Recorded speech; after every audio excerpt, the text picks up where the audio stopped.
Hi, hello. Another day to read another chapter of Anne of Green Gables.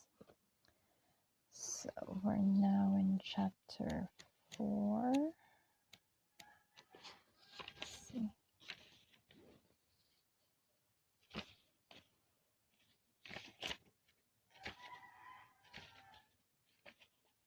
Oh, there you go. Chapter 4 Morning at Green Gables. It was broad daylight when Anne awoke and sat up in bed, staring confusedly at the window through which a flood of cheery sunshine was pouring and outside of which something white and feathery waved across, glimpses of blue sky. For a moment she could not remember where she was. First came a delightful thrill, as of something very pleasant, then a horrible remembrance. This was Green Gables, and they didn't want her because she wasn't a boy. But it was morning, and, yes, it was a cherry tree in full bloom outside of her window. With a bound, she was out of bed and across the floor. She pushed up the sash, it went up stiffly and creakily, as if it hadn't been opened for a long time, which was the case, and it stuck so tight that nothing was needed to hold it up.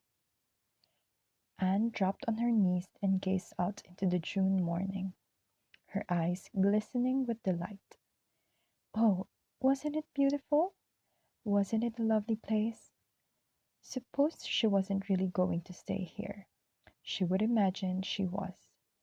There was scope for imagination here. A huge cherry tree grew outside, so close that its boughs tapped against the house, and it was so thick set with blossoms that hardly a leaf was to be seen. On both sides of the house was a big orchard, one of apple trees and one of cherry trees, also showered over with blossoms, and their grass was all sprinkled with dandelions. In the garden below were lilac trees, purple with flowers, and their dizzily sweet fragrance drifted up to the window on the morning wind. Below the garden, a green field lush with clover sloped down to the hollow, where the brook ran and where the scores of white birches grew, upspringing airily out of an undergrowth suggestive of delightful possibilities in ferns and mosses and woodsy things generally. Beyond it was a hill, green and feathery and fir, with spruce and fir. There was a gap in it where the gray gable end of the little house she had seen from the other side of the lake of shining waters was visible. Off to the left were the big barns, and beyond them, away down over green, low sloping fields, was a sparkling blue glimpse of sea. Anne's beauty-loving eyes lingered on it all, taking everything greedily in. She had looked on so many unlovely places in her life, poor child, but this was as lovely as anything she had ever dreamed. She knelt there, lost to everything but the loveliness around her, until she was startled by a hand on her shoulder. Marilla had come in, unheard by the small dreamer. "It's time you were dressed," she said curtly. Marilla really did not know how to talk to the child, and her uncomfortable ignorance made her crisp and curt when she did not mean to be. Anne stood up and drew a long breath. "Oh, isn't it wonderful?" she said, waving her hand comprehensively at the good world outside. "It's a big tree," said Marilla, "and it blooms great, but the fruit don't amount to much, never, small and wormy. Oh, I don't mean just the tree. Of course, it's lovely. Yes, it's radiantly lovely. It blooms as if it meant it. But I meant everything. The garden, the orchard, and the brook and the woods. The whole big dear world. Don't you feel as if you just love the world on a morning like this? And I can hear the brook laughing all the way up here. Have you ever noticed what cheerful things brooks are? They're always laughing, even in winter time. I've heard them under the tree. I've heard them under the ice. I'm so glad there's a brook near Green Gables. Perhaps you think it doesn't make any difference to me when you're not going to keep me, but it does. I shall always like to remember that there is a brook at Green Gables, even if I never see it again. If there wasn't a brook, I'd be haunted by the uncomfortable feeling that there ought to be one. I'm not in the depths of despair this morning. I never can be in the morning. Isn't it a splendid thing that there are mornings? But I feel very sad. I've just been imagining that it was really me you wanted after all, and that I was to stay here forever and ever. It was a great comfort while it lasted, but the worst of imagining things is that the time comes when you have to stop, and that hurts. You'd better get dressed and come downstairs, and never mind your imaginings, said Marilla as soon as she could get a word in edgewise. Breakfast is waiting. Wash your face and comb your hair. Leave the window up and turn your bedclothes back over the foot of the bed. Be as smart as you can. Anne could evidently be smart to some purpose, for she was downstairs in 10 minutes' time, with her clothes neatly on, her hair brushed and braided, her face washed, and a comfortable consciousness pervading her soul that she had fulfilled all Marilla's requirements. As a matter of fact, however, she had forgotten to turn back the bedclothes. I'm pretty hungry this morning, she announced, as she slipped into the chair Marilla placed for her. The world doesn't seem such a howling wilderness as it did last night. I'm so glad it's a sunshiny morning, but I like rainy mornings real well, too. All sorts of mornings are interesting, don't you think? You don't know what's going to happen through the day, and there's so much scope for imagination. But I'm glad it's not rainy today, because it's easier to be cheerful and bear up under affliction on a sunshiny day. I feel that I have a good deal to bear up under. It's all very well to read about sorrows and imagine yourself living through them heroically, but it's not so nice when you really come to have them, is it? For pity's sake, hold your tongue, said Marilla. You talk entirely too much for a little girl.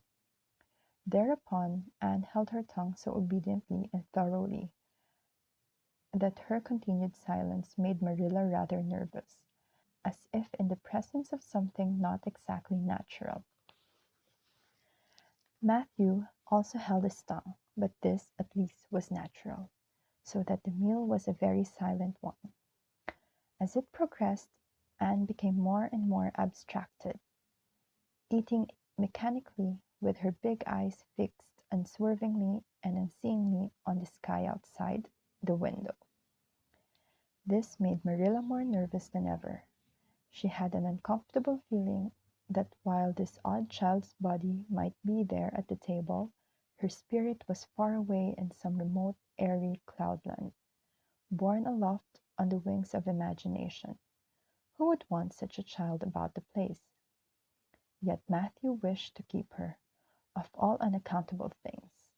Marilla felt that he wanted it just as much this morning as he had the night before, and that he would go on wanting it. That was Matthew's way. Take a whim into his head and cling it with the most amazing silent persistency.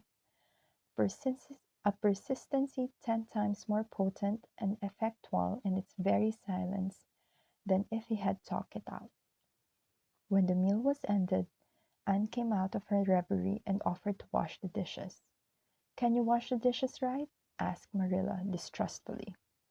Pretty well. I'm better at looking after children, though. I've had so much experience at that. It's such a pity you haven't any here for me to look after. I don't feel as if I wanted any more children to look after than I've got at present. You're problem enough in all conscience.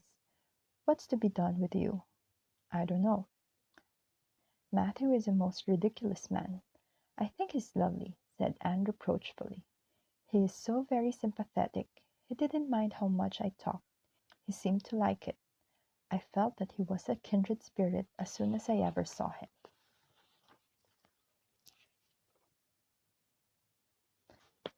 As soon as ever I saw him. You're both queer enough, if that's what you mean by kindred spirits, said Marilla with a sniff. Yes, you may wash the dishes. Take plenty of hot water and be sure to dry them well.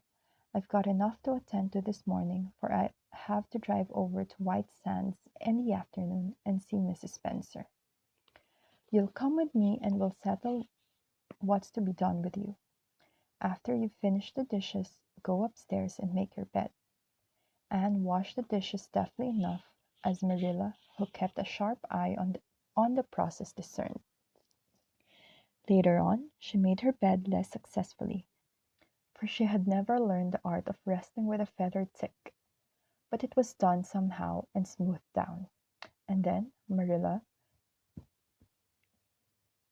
to get rid of her, told her she might go out of doors and amuse herself until dinner time. Anne flew to the door, face alight, eyes glowing. On the very threshold she stopped short, wheeled about, came back and sat down by the table, light and glow as effectually blotted out as if someone had clapped the extinguisher on her. What's the matter now? Demanded Marilla. I don't dare go out, said Anne, in the tone of a martyr relinquishing all earthly joys. If I can't stay here, there's no use in my loving Green Gables, and if I go out there and get acquainted with all those trees and flowers and the orchard and the brook, I'll not be able to help loving it. It's hard enough now, so I won't make it any harder. I want to go out so much. Everything seems to be calling to me. Anne, come out to us, Anne. Anne, we want a playmate. But it's better not. There's no use in loving things if you have to be torn from them, is there? And it's so hard to keep from loving things, isn't it? That was why I was so glad when I thought I was going to live here. I thought I'd have so many things to love and nothing to hinder me. But that brief dream is over. I am resigned to my fate now, so I don't think I'll go out for fear I'll get unregistered again. What is the name of that geranium on the windowsill, please? That's the apple-scented geranium. Oh, I don't mean that sort of a name. I mean just a name you gave it yourself. Didn't you give it a name? May I give it one then? May I call it, let me see, Bonnie would do. May I call it Bonnie while I'm here? Oh, do let me. Goodness, I don't care. But where on earth is the sense of naming a geranium? Oh, I like things to have handles, even if they are only geraniums. It makes them seem more like people. How do you know but that it hurts a geranium's feelings just to be called a geranium and nothing else? You wouldn't like to be called nothing but a woman all the time. Yes, I shall call it Bonnie.